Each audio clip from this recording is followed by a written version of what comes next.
Hi, and welcome back to another episode of Keller Williams Realty Unplugged. I have the amazing Carlos Cisneros from Allstate Insurance as our special guest today. Thank you, Danielle. Oh, welcome. Thank you. It's good to be here. Good. How are you today? We're good, and you? I'm doing great. Awesome. Any day here with Keller Williams and Danielle is a good day. We heart you. So listen, we know who you are. Yeah. So tell everyone about yourself and how you got started in the insurance business. All right. So first of all, I'm a family man. Okay. I'm a husband and a father. And so I got married very early when I was about to turn 20. So I was 19 years old. Got married at 19? Hold on. Yes. You got married at 19? Yes. Wow. And Jessica had just turned 19. And so we started early. We had a baby, which is now a grown woman, Madeline. She's 27 years old. I have my second daughter, Emma, which is 24, and Charlie, Carlos Jr. Every Latino has to have, like, you know, the son with his name. Carlitos. and he's going to be 21 in November. Okay. And so I pride myself on my family. We've been married for 27, 28 years almost. And I'm also a business owner. I started with Allstate Insurance in 1996 as a summer job, so I can take Jessica out to dinner and the movies. Did not expect to stay there that long. And I stayed working with Daddy, which was the agent. My father was the agent. I started the business in 1978. And so throughout the years, I kept growing and loving the business more and more and helping customers. And in 2011, I had the opportunity to purchase his agency and start my own. But not only did I do that, I also purchased a second agency from a Nicaraguan lady by the name of Giselle Baltodano, which was on Flagler and 87th Avenue.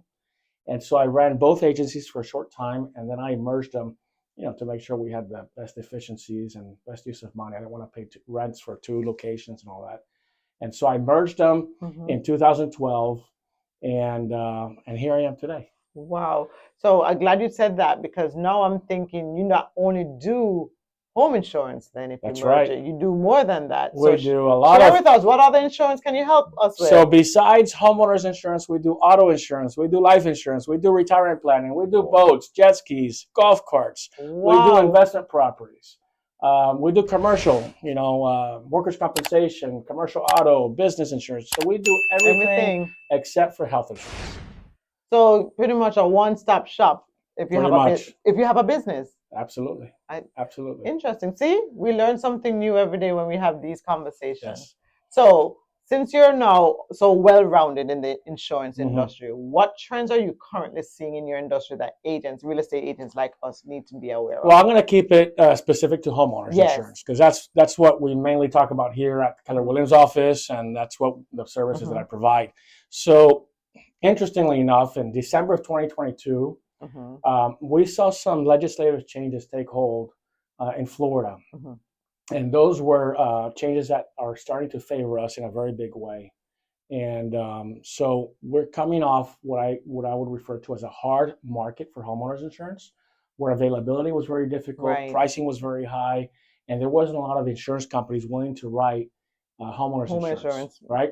Yep, I remember So due to those changes, we're starting to see the effects of that and the benefits of that. So now we have a lot of new companies coming to market. We have pricing starting to come down. That's good to hear. We're starting to see a lot of availability.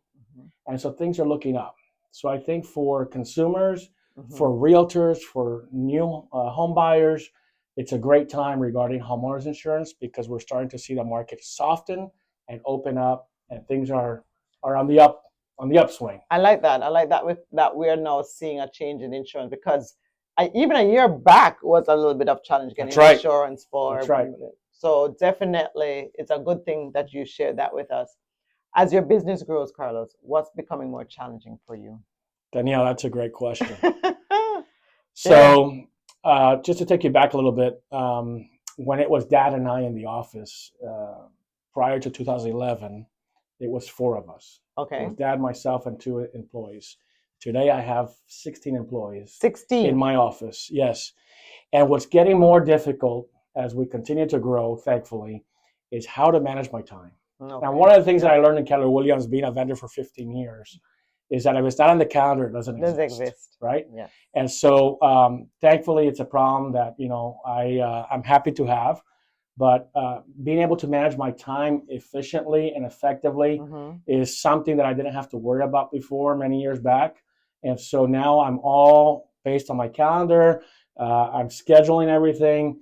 I was able to hire an assistant that is dedicated to me only in January. Wow. And we've gotten her really up to speed where she's probably 70, 80% there.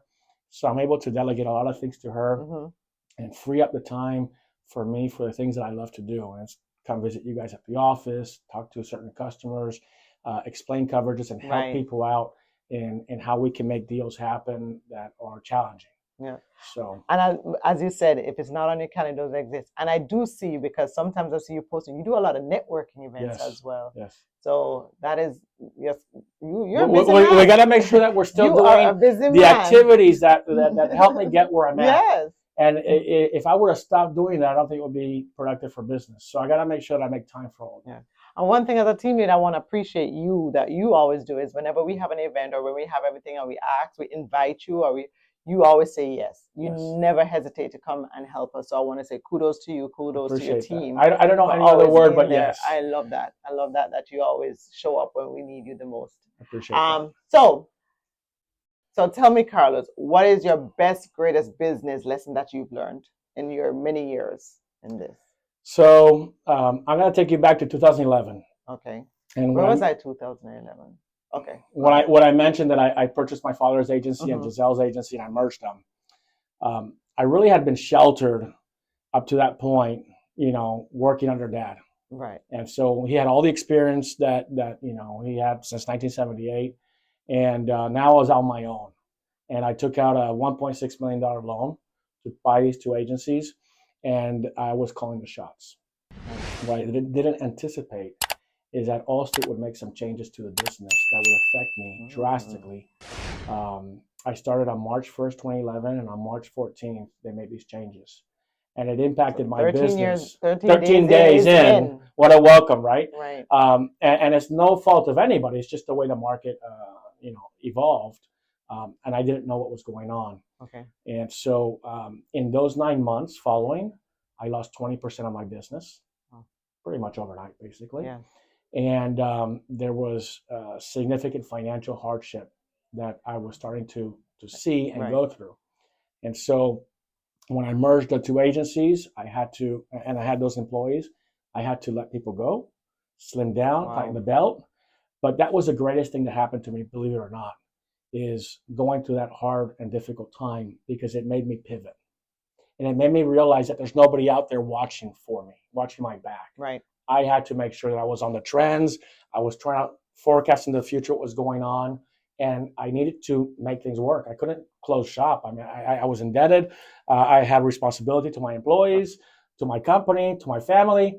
And so I pivoted. And with a little bit of luck and hard work and showing up and not saying no, always saying yes, things started turning around in 2013. And 2 years. And it took me about 2 years, right. maybe a year, 9 months or so. But that was a huge turning point in my business and a huge lesson for myself to make sure that I'm always prepared for the worst, planning for the best, but prepared for the worst. And making sure that I'm staying ahead of the trends and trying to forecast into the future what's going on, and always be nimble. Always just make sure that I have a plan B and a plan C and a plan D for those hard times. So what was taught to you, and when they say sometimes life lets you slow down to speed up. That's right. That's what your story just reminded me of. You had to slow down. That's a great analogy. To speed up, and look where you are now. So with that.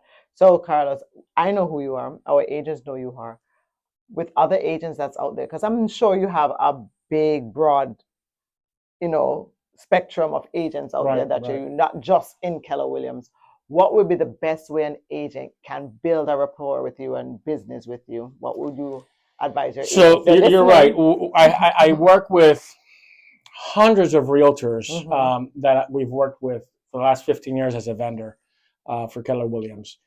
But when I think about that question, I think about the realtors that I have really great relationships with, that we've bonded and created a wonderful relationship, which are many. Those are the realtors that seek me out and call me to have a conversation, or we have a conversation over lunch. And really, I get to look into their business, see how I can help them, and see the impact that I can have by helping them close one deal, and then a second deal, and a third deal, and building the trust and the relationship that they're not afraid to pick up the phone and say, Carlos, we have a problem on this one. I need your help. And then I can spring into action. I love the business that we get, but sometimes we get referrals from a realtor that just sends over an email and says, I need a quote, and we send it. And we may close it, but I don't hear from them again. Right. And as much as I would love to be able to speak to everybody and build relationships with every single one, it's almost impossible. Right. But the ones that reach out and we're able to create a connection, a personal connection, those are the ones that I feel I have the most impact and I am able to help the most. Yep. And then with that, they're going to continue referring you to other agents like themselves and use them for personal use, like myself. That's right. You'd be surprised how many realtors we insure personally first, and then later we get the referrals for their business and their clients. Their clients. So, Carlos, here you have it. Was it painful? Very. That was actually great. That was great. And I appreciate the opportunity to be here and share a little bit about myself. I know, because I've learned a few things about you too. So thank you for that. That story was great. Remember, you slow down to speed up. That's right. So thank you again for another episode of KW Realty Unplugged. See you on the next one. Bye, guys.